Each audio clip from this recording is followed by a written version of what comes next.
Salam. Bugünkü dərsimiz HTML dilində mətnlərlə işdir. Keçən dərsdə biz öyrəndik HTML nədir? Yada salaq ki, HTML səhifəsi teqlərə alınır. Açan teq və bağlayıcı teq. Və hər səhifə iki hissədən ibarətdir. Görsənən hissə web səhifə təsvir olunur. Daxil etdiyimiz informasiyalar burada yerləşir. Və bir də görsənməyən hissə, skriptlər, kitabxana modulları və s. daxildir.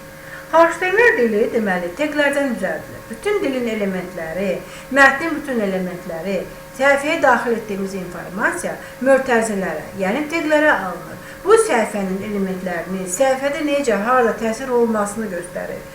Teqləri bir neçə atribut yaza bilərik. Daha doğrusu hər teq üçün əlavə atributlar yaza bilərik ki, bu da səhifəni öz məqsədimizə uyğun, səhifənin elementlərini necə dəyişmək istəyiriksə ondan asılıdır. Bugün mətnin yağlı kursiv görsənməsini öyrənəcəyik. Bundan başqa mətnin müxtəlif şriftlər və ölçüdə yazılmasını, rənginin dəyişdirilməsini, səhifəyə hazır formatlanmış mətnin daxil edilməsini öyrənəcəyik. Mətnin yağlı kursiv görsənməsi üçün belə bir səhifə yaradaq. Bloknotu açaq. HTML teqini yazaq. Mütləq head başlıqdır, görsənməyən hissədir. Bağlayıcı teqini göstərək, sağa əyri xətlə.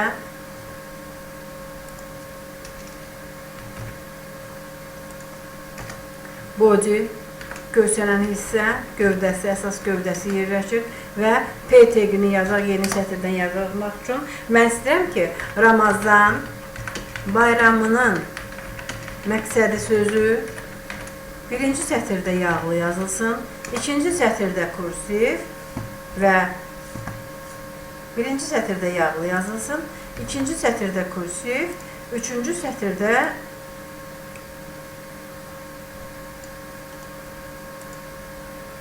normal yazılsın.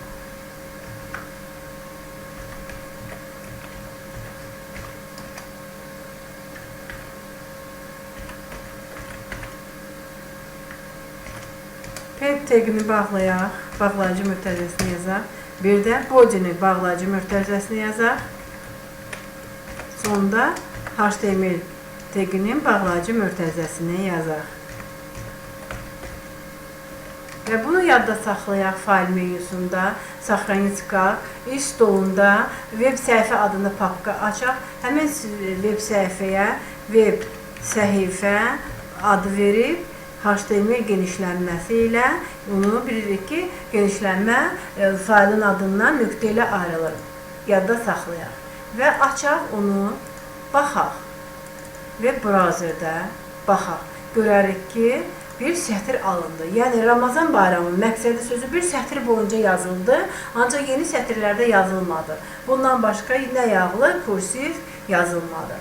İndi səhvimizi düzəldək. Əgər onu bloknot kimi açaq və hər sətirdə P teqlər cütünü alaq ki, yeni sətirdə yaransın. Sətrimiz 3 sətrə bölünsün. Yazdığımız.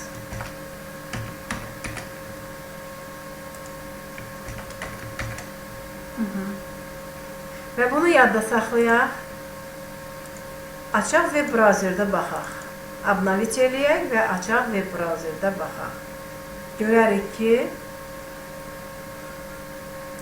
3 sətr yarandı, ancaq bizim teqimiz yağlı yazılmadı, sətrimiz kursiv yazılmadı.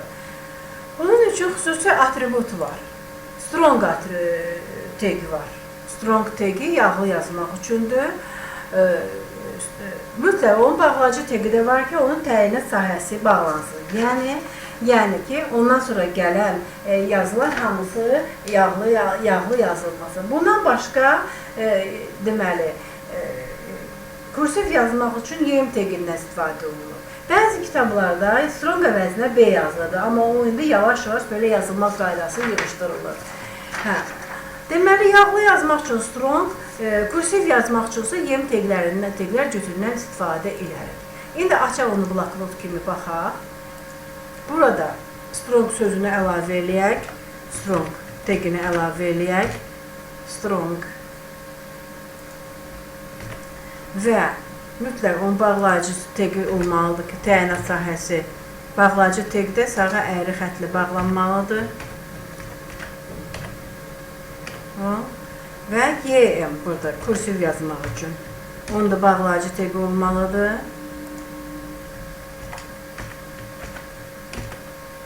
Onu yadda saxlayaq və açaq və brauzerdə ona baxaq. Görərik ki, abnavit eləyək və görərik ki, bizim yazdığımız atributlar işlədi. Yəni, yağlı yazıldı, kursiv, bir də normal yazıldı. Deməli, strong yağlı yazmaq üçün, YM teqi isə kursiv yazmaq üçün istifadə etdik. Mətnin yağlı və kursiv yazılmasından başqa Word-də mətni ölçülərini, şriftini də dəyişə bilərik. Burada da biz eyni zamanda şrifti ölçülərini də dəyişirik. Bunun üçün əvvəl deməli, şrifti dəyişmək üçün font teqindən istifadə edilirdi. İndi bu font teqi əvəzinə stil teqi istifadə edilir.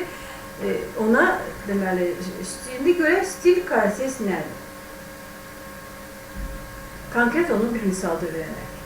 Və öyrənək başa salacağım ki, stil KCS atributlarını başa salacağım. Mən istəyirəm ki, mətnimiz Verdana şrifti 36 ölçüdə və qırmızı rəngdə yazılsın. Bu mətnin doğru təsvir olması üçün onu P paragrafına almalıyıq və xüsusi stil verməliyik. Bu adlanır stil və bir neçə qiymət verə bilərik. Bu, əgər bir neçə atribut varsa, onlar bir-birindən nöqtə vergüllə ayrılır. Font family, font Verdana şrifti, deməli, atributları font family Verdana, font size ölçüsü 36 ölçüdə və font color red qırmızı rəngdə olmasını bildirir. Axırıncıdan sonra nöqtə vergül qoymur. Bunu həmin bu yazını bloknotda yerinə yetirək. Açaq onu web səhifəni bloknot kimi açdıq. Nəyəsə açılmadı. Təzdən yazaq. Açaq bloknotu, deməli, HTML genişlənməsi ilə yadda saxlayaq, açaq və hit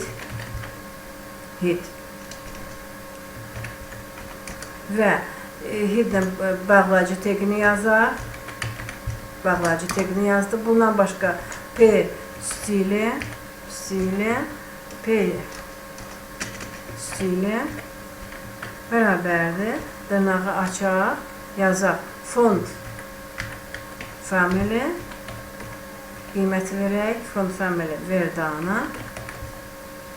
Nöqtə vergüllə ayrılır atributlar. Sonra yazırıq font size bərabərdir. Font size 2 nöqtə 36 piksel ölçüdə.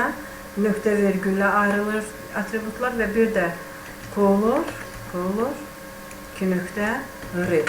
Bağlayaq, dırnağı bağlayaq, red dırnağı bağlayaq və yazaq. Ramazan bayramının məqsədi. Yazdıq. Ramazan bayramının məqsədi sözünü yazdıq və P teqini teqlər cütünün bağlayaq. Və bundan başqa deməli, body yazmamışıq. Bura body'ni yazaq. Body. Mütləq body bağlayıcı teqidə olmalıdır. Body və HTML də bağlanmalıdır. Və bunu yadda saxlayaq. Fayl, saxlayınızqa, Rabochi stolda, web səhifədə 2-2 web səhifə HTML genişlənməsi ilə onun faylın adı bir-birinə nöqtə ilə ayrılır. Yadda saxlayaq və açaq onu web brauzerdə baxaq. Görərik ki, abnavit eləyək və görərik ki, yazdığımız teq işlədir. Yəni, Ramazan bayramı məqsədi Verdana şrifti 36 ölçüdə qırmızı rəngdə yazıldı. Atributlarımız işlədir. İndi başa salaq ki, Stil KSS nədir? Tutaq ki, mən mətnin HTML səhifəsini yaratmaq istəyirəm. Mən mətni bir yerdə bu cür, başqa yerdə başqa şriftlərlə yazmaq istəyirəm. Mənə gərəkdir ki, hər dəfə stili bu cür atributlarla yazar və səhifəni HTML kodları ilə bu cür yükləyəm. Bundan xilas olmaq üçün olar. Əgər mən bir dəfə bu stildən istifadə edirəmsə, o qorxuludur. Yəni bir dəfə yazaram, kodu istifadə edərəm. Narahat olmağa dəyməz. Əgər mən bu cür saytımın bütün başlıqlarını belə istəyirəmsə, mənim saytım 100 səhifədir və səhifədə 2-3 başlıq varsa və onda 230 dəfə mən bu cür stilli yazmalıyam. P, stil, font, family, Verdana, font, siz 36. Demək 230 dəfə səhifəni yükləməliyəm. Bu doğru deyil. Bu uzun sətr əvəzinə mən atributları bir dəfə bunları yazaram və ona xüsusi stil verərəm, ad verərəm ki, bunun çox xüsusi atributu var. O class adlanır. Ona başlanğıc adını verərəm, atributunu verərəm. Xüsusi ayrıca faylda KSS genişlənməsi ilə onu yadda saxlayaram və fiqurlu mötərizə içərisində font family, Verdana, font size 36 və color red yazaram və yadda saxlayaram. KSS genişlənməsi ilə. Mənə hər dəfə bu uzun sətri yazmaq, səhifəni yükləmək lazım gəlməyəcək. Və uzun sətrin yerinə mən P class bərabərdir başlanğıc yazaram. Harada lazımsa, yəni harada istəyirəmsə o başlığı yazmaq. Və bunu xüsusi komanda ilə head başlığına birləşdirərəm. Çalışaq ki, bu yazdığımız atributları, tagləri yadda saxlayaq. Deməli, bugünkü dərsimizdə biz öyrəndik ki, yağlı yazmaq üçün strong, kursiv yazmaq üçün yem taglər götürülən istifadə olunur. Bundan başqa mətnin müxtəlif şriftlərlə ölçüdə yazılması, rəngdə yazılması üçün xüsusi stildən istifadə elədik. Öyrəndik stil KSS stili nədir və aydınlaşdı ki, mətni yenə təkrar edirəm. Bu cür atributları çoxlu yazmaqla mətni yükləmək əvəzinə ayrıca class adı ilə ona ad verərəm, başlanğıc atributunu verərəm. Ayrıca faylda KSS genişlənməsi ilə onu yadda saxlayaram. Fiqurlu mötərizədə yazıb onu yadda saxlayaram. Və hər dəfə bu uzun sətri əvəzinə yükləmək lazım gəlməyəcək. Uzun sətri yazıb səhifəni yükləmək lazım gəlməyəcək. Və P class başlanğıc onu uzun sətrin yerinə göstərərəm. Harada istəyirəmsə, xüsusi komanda ilə göstərərəm və o da birləşdirilir head başlığına. Bugünkü dərsimiz bu qədər. Diqqətinizə görə minnətdarım.